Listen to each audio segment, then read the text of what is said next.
ছাদে চলে গেছিলাম কিছু আমের মধ্যে ছবি আঁকবো তার জন্য।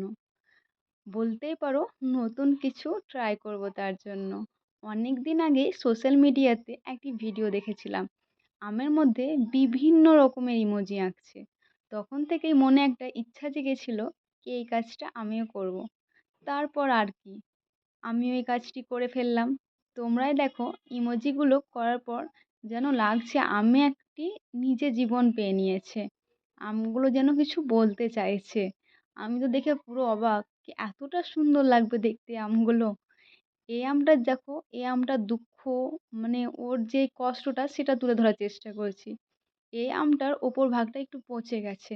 তার জন্য সে এত ব্যথা পাচ্ছে এখনো বা পেয়েছে, সে একদম পুরোপুরি কান্না করে দিয়েছে একদম জিভ দাঁত বার করে।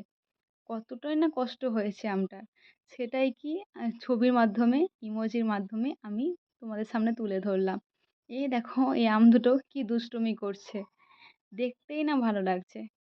আর তোমরাও জানাবে এই ভিডিওটি কেমন লাগলো। Thank you.